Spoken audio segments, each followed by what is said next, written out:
Hola, ¿qué tal? ¿Cómo están? ¿Se sienten bien? Estoy contenta de estar nuevamente con ustedes, pero este mundo está patas para arriba. Un presidente elegido democráticamente por su pueblo es capturado, raptado, secuestrado, junto a su esposa por otro gobierno. Lo llevan a otro país y quieren juzgarlo con esas otras leyes. Pero, ¿quién ha visto esto? Todo el mundo sabe que por derecho internacional, ningún presidente que esté ejerciendo su oficio puede ser juzgado. ¿Quién le dio ese derecho a Estados Unidos de Norteamérica? ¿Quién? Pero además, ¿por qué se creen en el derecho de robar la isla más grande del planeta, Groenlandia, pasando por encima de sus socios, la vieja Europa? Claro, la respuesta de ellos ha sido un poco tibia y demuestra la fragilidad política y militar del viejo continente. Pero ese mismo gobierno de Estados Unidos ha estado estos últimos años apoyando el genocidio sionista del Estado israelí contra los pueblos árabes. ¿Por qué? Ellos están acostumbrados a inventar mentiras, a crear falacias que la gente pueda más o menos creerlas. Y claro, preparan la opinión pública internacional para que cuando ellos hagan su zarpazo, la gente más o menos no se movilice tanto. ¿Cómo hacen estas cosas? De verdad, a veces uno no sabe de verdad cómo es posible, ¿verdad? Imagínense, ¿se acuerdan de Irak?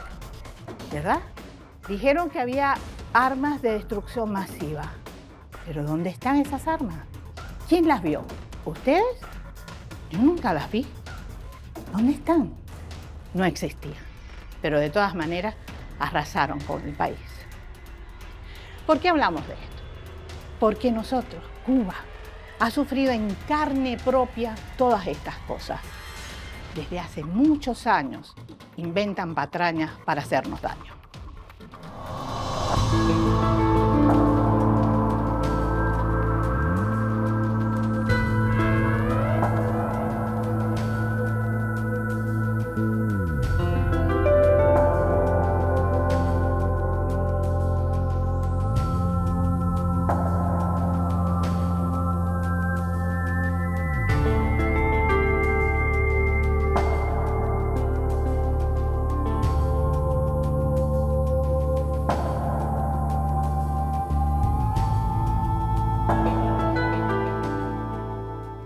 ...1898... En esta bahía de La Habana revientan el Maine, el acorazado Maine. Y ese es el pretexto que utilizan para entrar militarmente al país. Cuando uno ve estas cosas, que un Estado gasta realmente recursos y tanto tiempo en desarreglar el mundo, uno pensaría, bueno, internamente deben estar muy bien, pero eso sería un grave error. La situación en Estados Unidos hoy es como de terror, porque fíjense que es un país que tiene más de 46 millones de inmigrantes y han creado una ley contra esos inmigrantes que es algo tremendamente dura. Imagínense que esa policía puede raptar a las personas en la calle, puede mandarlas presas inmediatamente o puede también, no sé, deportarlas o matarlas. Pero no solamente a los inmigrantes, porque hace pocos días ocurrió un hecho que nos los demuestra. Asesinaron en pleno día a una mujer estadounidense, Renee Good, poeta, madre de 3 hijos. ¿Y es esto así? A tiro de cámara. Y eso demuestra la impunidad con que trabaja esa policía. Imagínense que la señora secretaria de Seguridad Nacional, Kristi Noem, ha dicho así públicamente que la víctima era una terrorista doméstica. Terrorista doméstica. ¿De dónde sacaron ese término? ¿Quién se lo cree?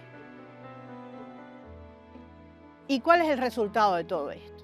Ciudades aterrorizadas, escuelas cerradas porque no pueden dar las clases, los niños no se presentan, negocios totalmente clausurados, familias que están en sus casas porque no pueden salir, tienen miedo a convertirse en el blanco de la cacería del ICE.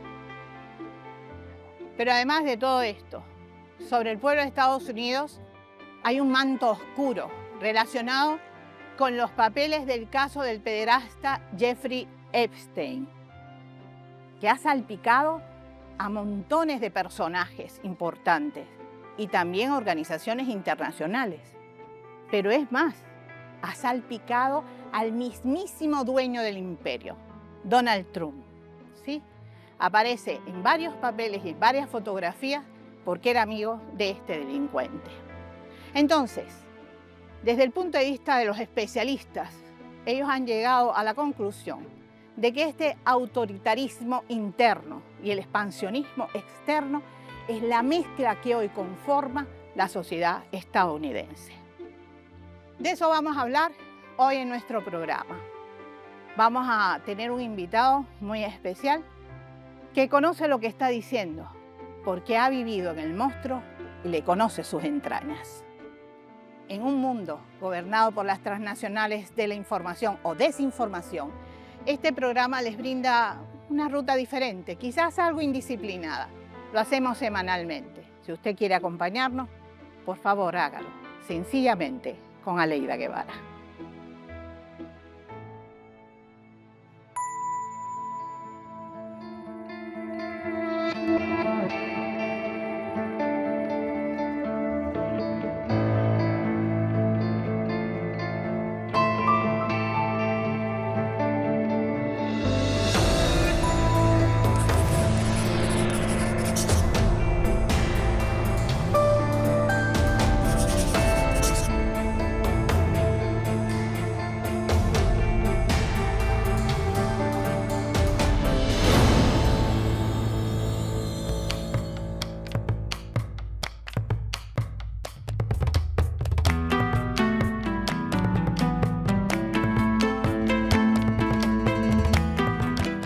Como les había dicho antes, hoy vamos a hablar con un gran amigo.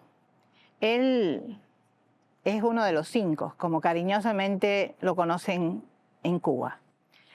De los 5 héroes cubanos que fueron injustamente presos en las cárceles de Estados Unidos durante largos años, por la única causa o el único pecado, digamos, de defender la vida, la dignidad y la integridad de nuestro pueblo. Hoy tengo el gran placer de conversar con René González. Hola, hermano.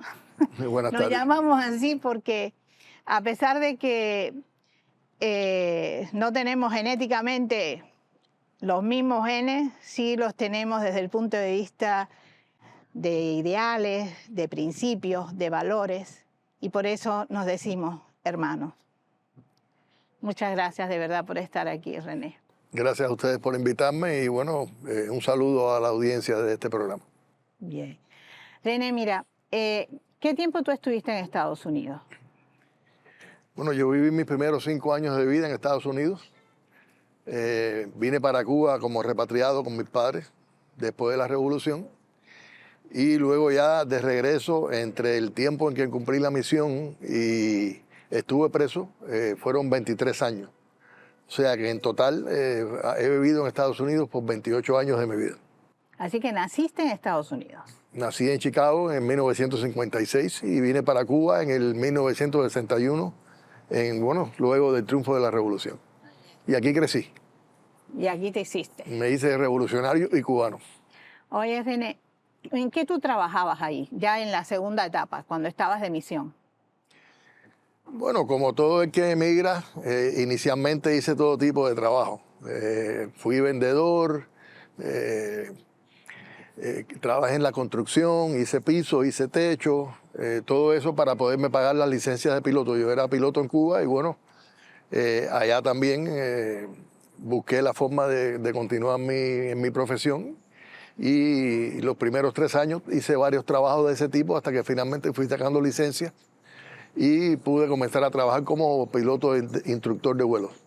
Y ya así, hablando como un ciudadano que trabajó en Estados Unidos, ¿qué valores tú le ves a esa sociedad? ¿Qué valores la sostienen? A ver, en cualquier sociedad confluyen valores, tanto ya sea heredados a través de la historia, valores universales, como ciertos valores que esa sociedad por su naturaleza incorpora en la vida cotidiana de las personas. O sea, en Estados Unidos tú puedes encontrar, por supuesto, valores como la lealtad, la amistad, la honradez, el espíritu de trabajo, ese tipo de valores que la humanidad ha ido desarrollando a través de la historia. Y al mismo tiempo estos valores se intersectan con otros que han sido impuestos por la historia de los Estados Unidos. Yo diría que son valores que están en el ADN del país. Y en términos de la degradación de los valores anteriores a que yo hacía referencia, yo pienso que lo que más daño hace en la sociedad norteamericana es que está fundada sobre un egoísmo doctrinario. O sea, es ese individualismo en el que tú eres una competencia para el resto de las personas y tienes que lograr tu propósito como por encima de lo que sea. Yo pienso que el egoísmo, el individualismo permea mucho la vida del norteamericano. Por supuesto, han sido inducidos por una sociedad que está moldeada por los intereses de una clase, de la clase capitalista, en su más alto grado de desarrollo. Y yo pienso que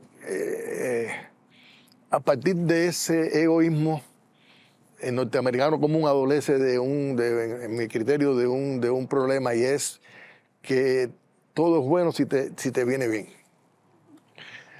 Repito, no quiere decir que la persona salga para la calle pensando que todo es bueno si me viene bien.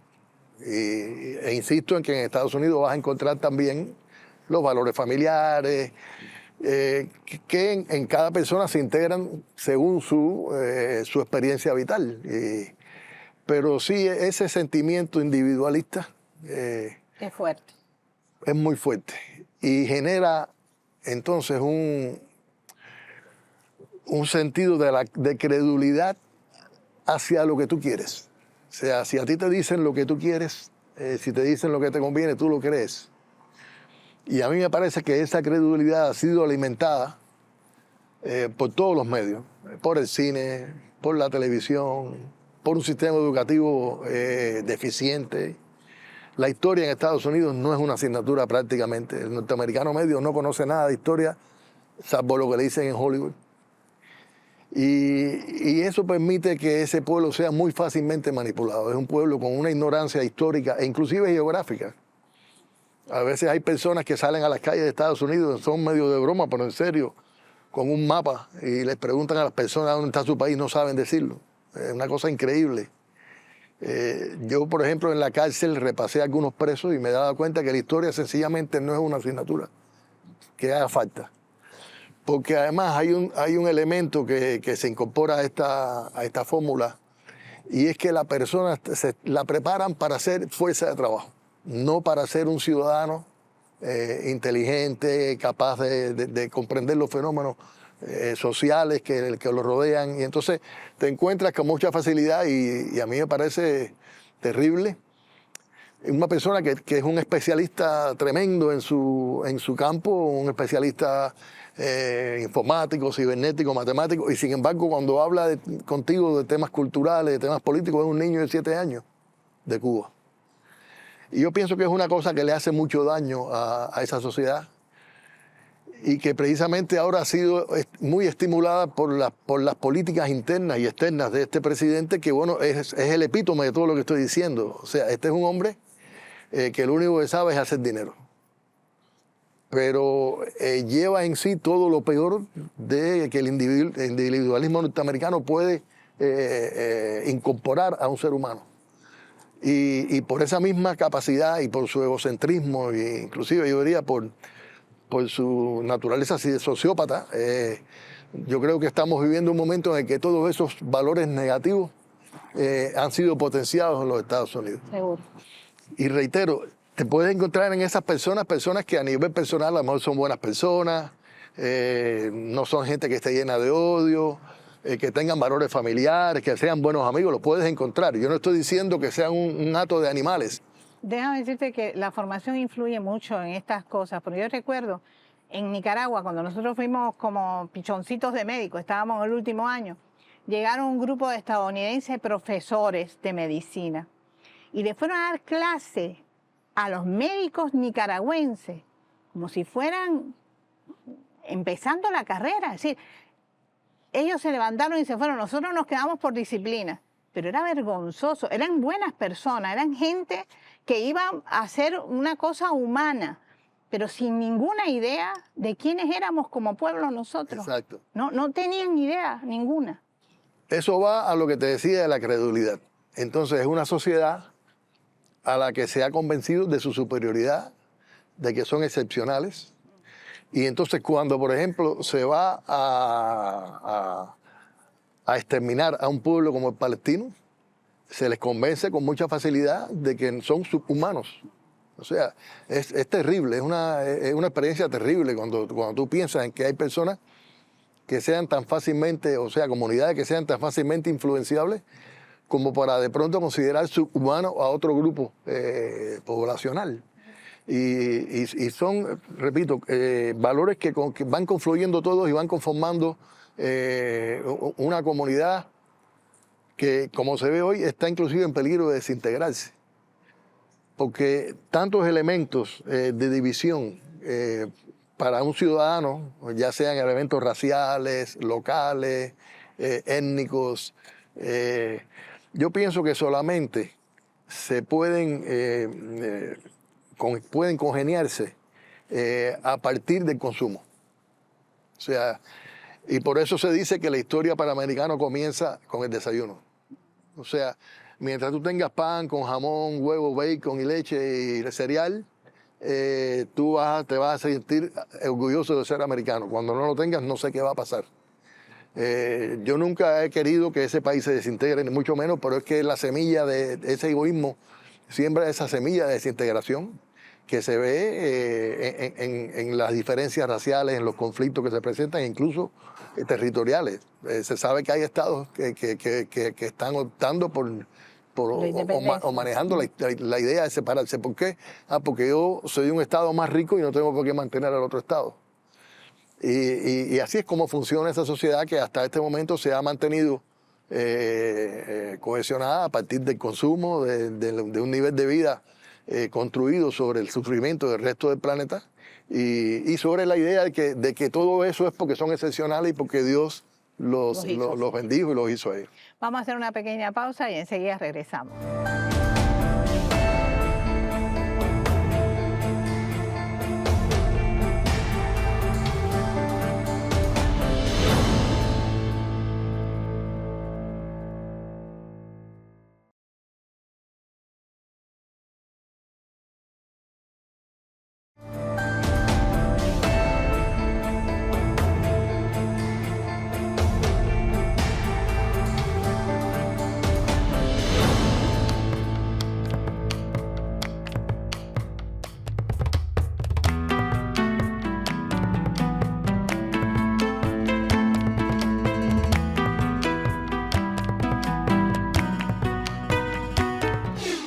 René, hemos hablado de que fuiste a una misión, pero esa misión, ¿en qué consistía? A ver, la misión mía consistió en infiltrarme en los grupos terroristas que en los años 90 organizaban y desarrollaban actividades violentas contra contra Cuba, contra el pueblo cubano. Todos sabemos que en los años 90 el campo socialista se desplomó. Cuba se vio sola frente a la agresividad de los Estados Unidos. En esa época, bueno, se aprobó la ley Torricelli, que recrudecía el bloqueo contra la isla. Y la idea de ellos era que Cuba, bueno, dejara de existir como construcción socialista. Y todo eso provocó un envalentonamiento entre aquellos grupos que ya en los años 80 habían casi que desistido de la violencia por las fortalezas de la Revolución Cubana y volvieron a comenzar a organizar y generar actividades contra Cuba.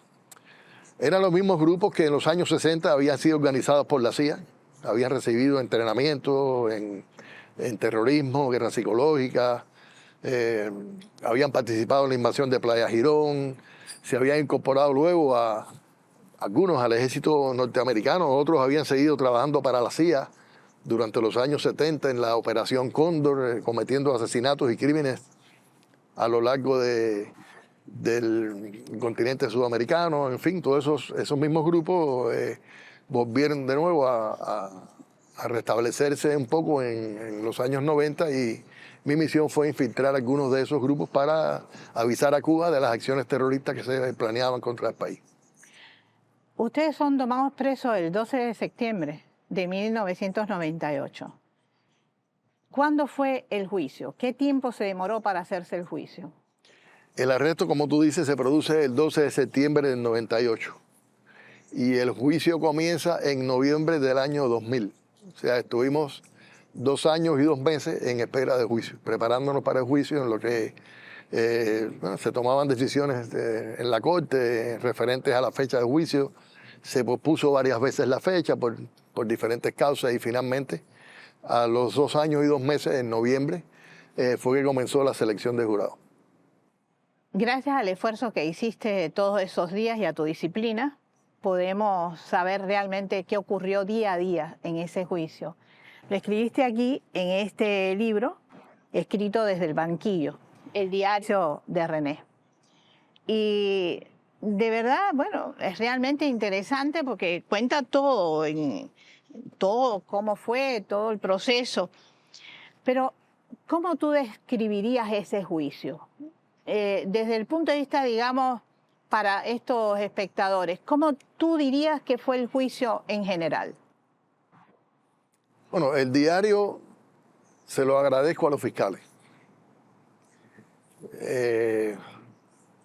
Unos meses antes de que comenzara el juicio, ellos quisieron chantajearme con el estatus migratorio de mi esposa.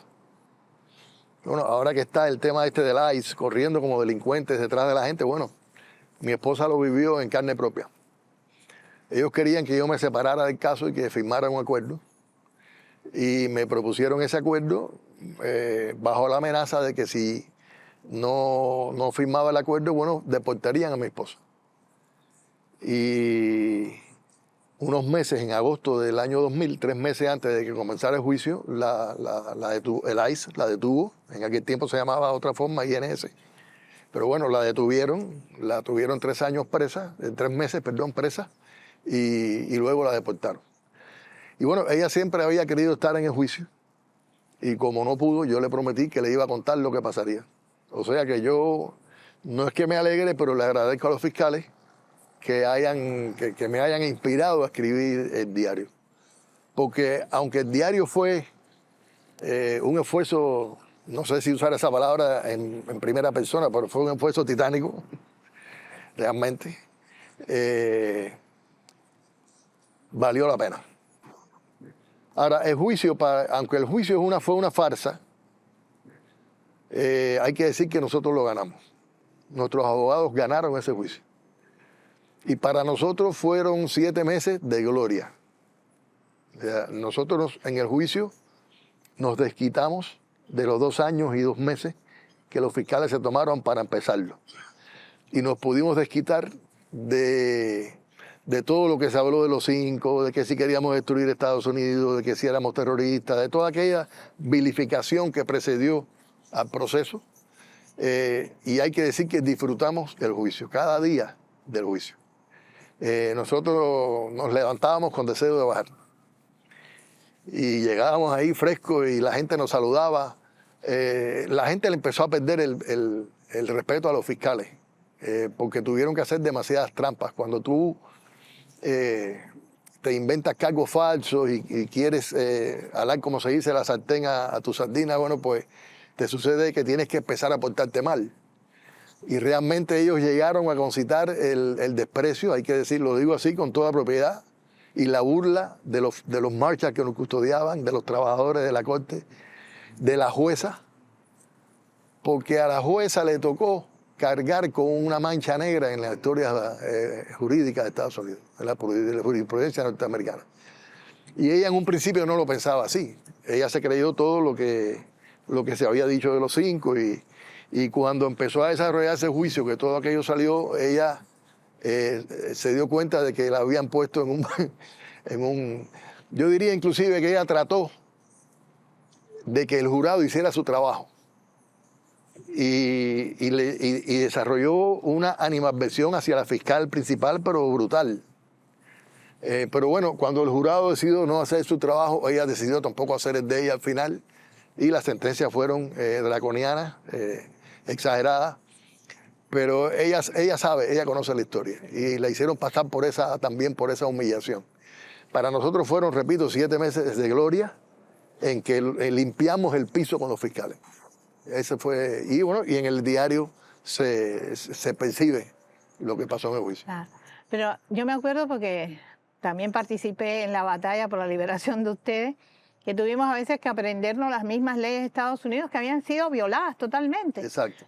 Es decir, que fue totalmente un juicio parcial, es decir, como ellos querían hacerlo, sin tener en cuenta las normas mismas que su propia justicia había dicho, ¿no? Y eso fue una de las cosas que nosotros utilizamos muchísimo en la lucha por ustedes, que fue la violación de sus propias leyes. Es decir, nosotros decíamos, no queremos que nos lo devuelvan porque nosotros queremos. No, queremos que se cumplan las leyes de Estados Unidos que se están incumpliendo. Y por otra parte también nos dimos cuenta de las largas cadenas a los que sometieron a todos los compañeros. Fueron como 15 años, ¿no? Sí. Y algunos a 17, 19 y 2 cadenas perpetuas. Yo decía, pero ¿qué persona vive 2 veces para tener 2 cadenas perpetuas? Y una cosa, René, según la experiencia de ustedes, la experiencia personal en este caso, ¿tú consideras, por ejemplo, que en este caso ellos son, a través de los medios, son capaces de crear un patrón para este tipo de situación? El patrón está creado de antes. El patrón está creado, por ejemplo, en el caso de Maduro, ¿desde cuándo no se está hablando del cartel de los soles? ¿Desde cuándo no se está hablando de que es un narcotraficante? Es probable que antes del 3 de enero ya el 90% de los norteamericanos lo creyera, porque se lo están diciendo constantemente. Pero además salen películas, salen los noticieros. La manera en que los noticieros manipulan a la opinión pública a través del uso de las palabras, aquel es un régimen, este es un gobierno, todo, o sea, todo tiene... los noticieros en Estados Unidos son puestas en escena, los noticieros. La CNN, la Fox, son puestas en escena. Si tú observas el comportamiento gestual de quien te está dando la noticia, te vas a dar cuenta que te está diciendo cómo tienes que recibirla. Si con roña, si con alegría, o sea, ellos te gesticulan, dándote la noticia, te gesticulan y condicionan tu respuesta a la noticia. Entonces, ya el 90% de los norteamericanos, voy a decir el 80% para no pecar de exagerado, ya posiblemente a Maduro lo consideran culpable. Pero en el caso de Maduro tengo algunas esperanzas. Tengo un resquicio de esperanza. Te voy a decir por qué. En nuestro caso nuestro caso fue un arresto legal. Y el arresto y el proceso previo a juicio se siguió por las leyes. Nosotros éramos agentes no registrados en Estados Unidos, que eso es un delito, claro, que no lleva cadena perpetua ni 15 años, pero lo éramos. Y después el juicio se prostituyó, por supuesto. Pero el caso de Maduro está prostituido desde el principio, desde antes de su secuestro. El secuestro es ilegal. Ahí aplica la doctrina de inmunidad soberana, que nosotros tratamos de aplicarla en el caso del derribo porque fue una decisión de Estado, pero bueno, repito, en nuestro juicio nada de eso funcionó pero en el caso de Maduro está demasiado explícita la inmunidad soberana, es un soberano. Imagínate tú acusar a un presidente de tener armas en tu país. Es una cosa alucinante. Y desde el principio todo ha sido una violación de de la legalidad, no solamente la norteamericana, sino la legalidad internacional. Internacional.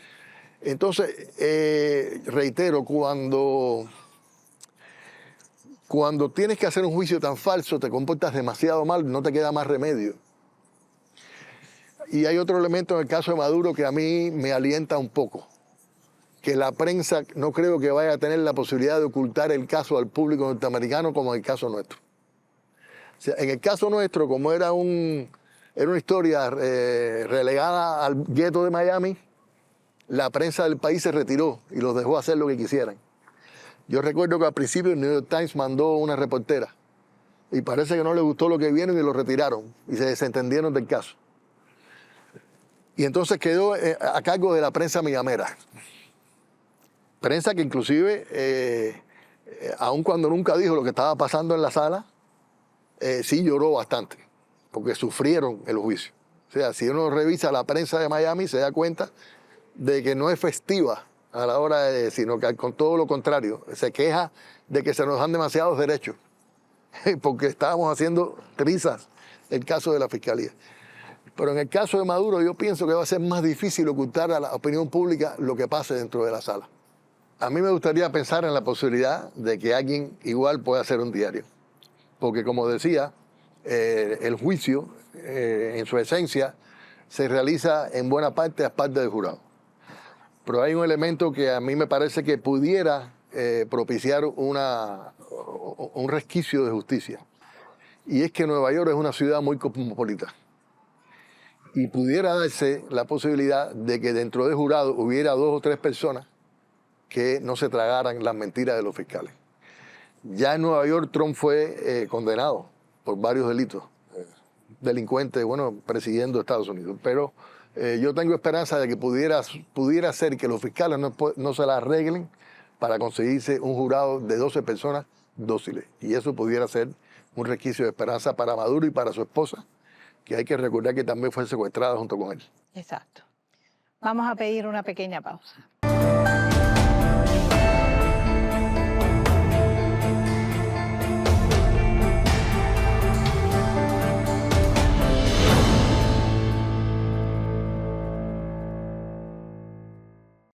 René, aunque esto se trata de una nueva canallada de Estados Unidos contra Venezuela y también con amenazas de nuevo contra Cuba, podríamos pensar que se trata de los mismos personajes de siempre, ¿no? Es decir, los buenos y los malos, los canallas y los héroes. O tal como tú lo dijiste, las criaturitas de la Operación Pluto y los hijos de la Revolución Cubana. Entonces, disculpa que use tus propias palabras, pero ¿estás de acuerdo con esto? ¿Cómo lo ves tú? Bueno, en términos del conflicto nuestro con Estados Unidos, o del conflicto de Estados Unidos con nosotros, yo pienso que se sigue viviendo la misma disyuntiva.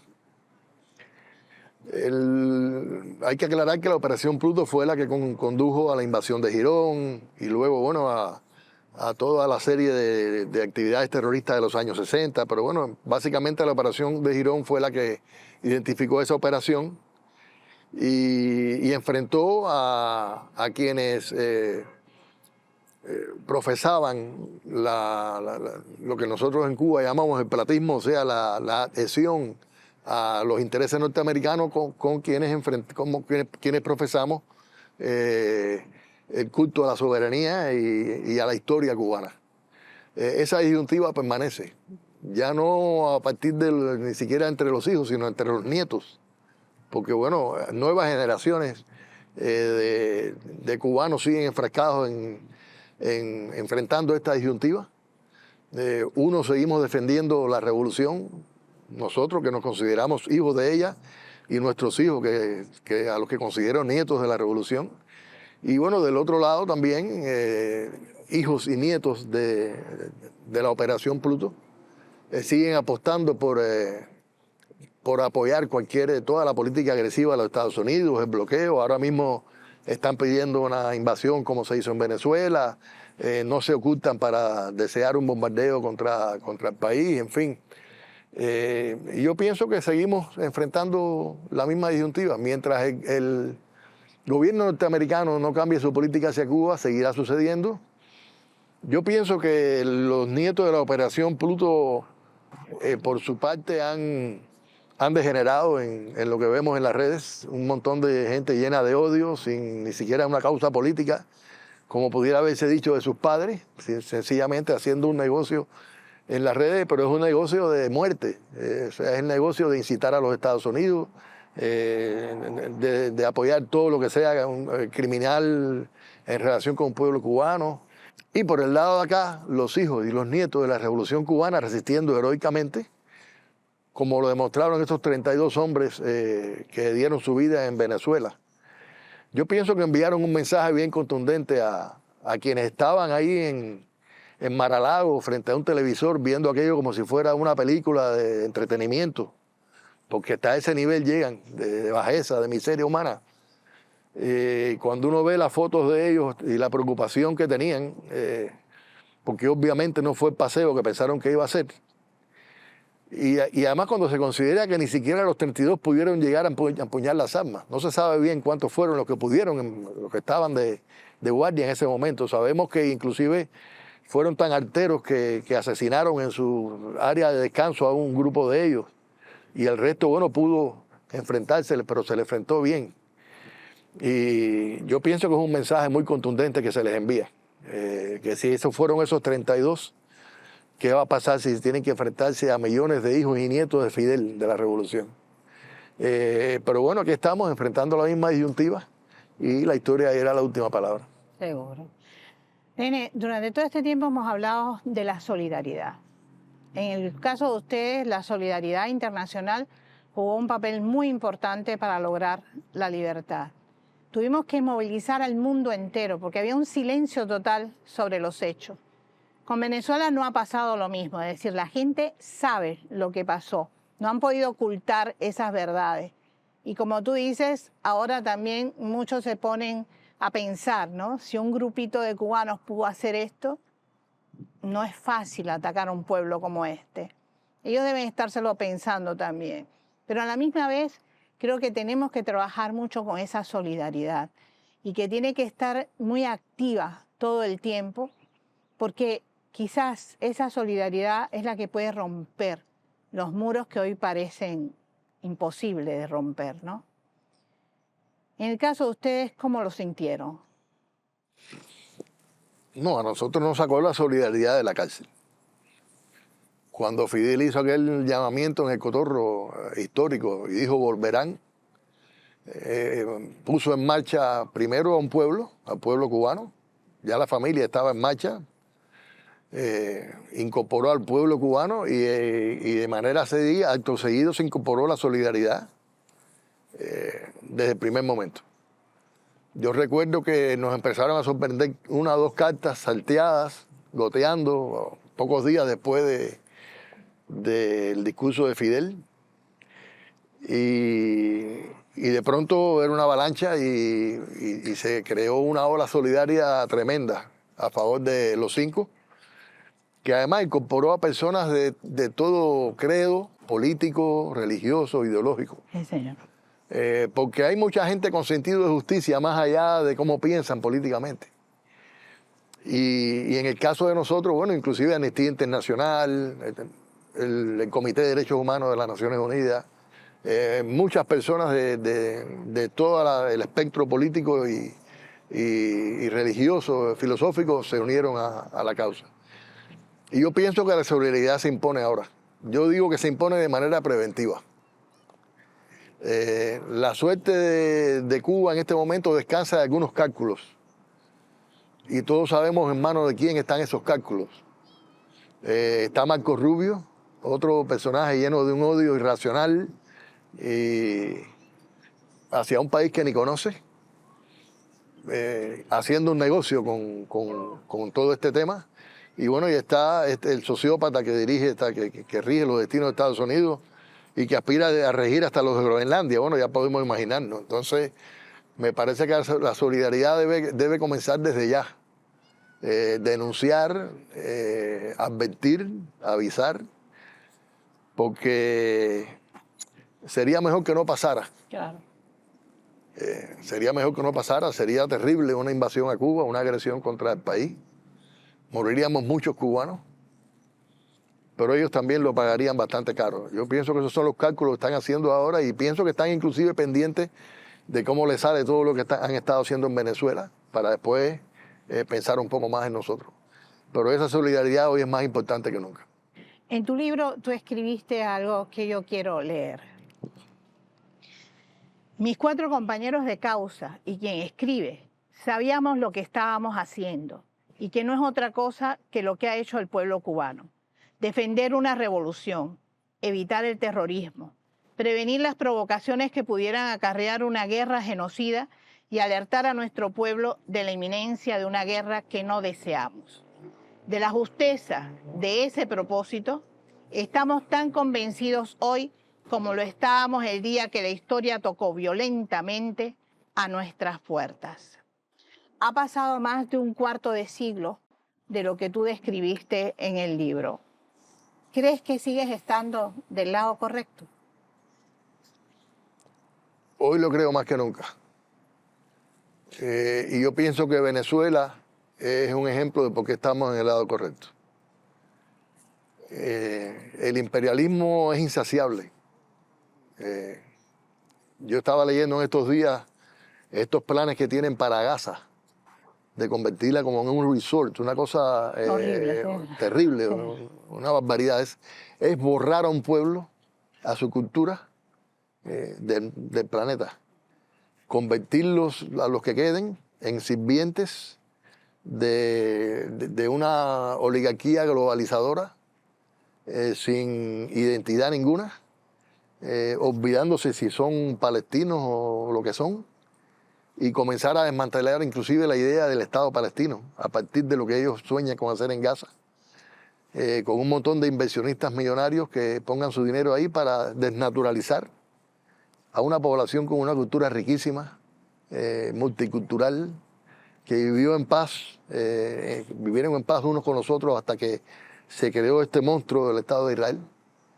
Y al parecer esos son los planes del imperialismo, convertir cada rincón que ellos destruyan en una cosa como esa, donde desaparezca todo vestigio de historia, de orgullo, de humanidad, de identidad, de cultura.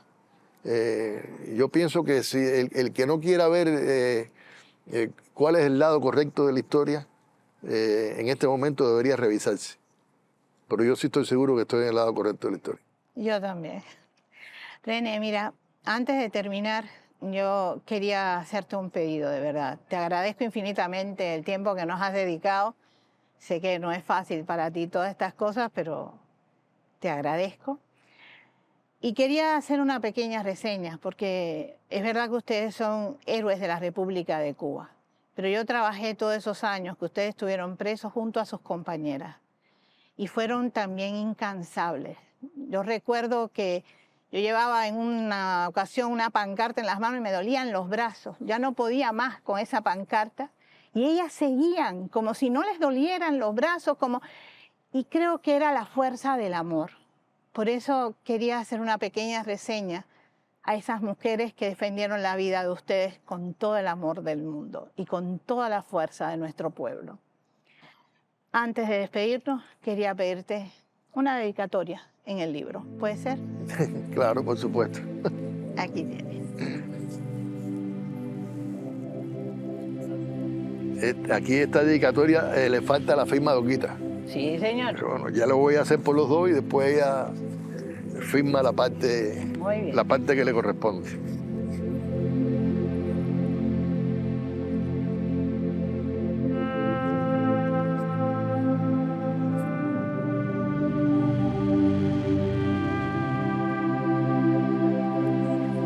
Léemela ahí. Para mi hermana Leidita, cuya estirpe nos acompaña y nos acompañará siempre. Un abrazo. Muchísimas gracias, René. Un abrazo también y un besote bien grande. Muchas gracias. Te quiero. De verdad.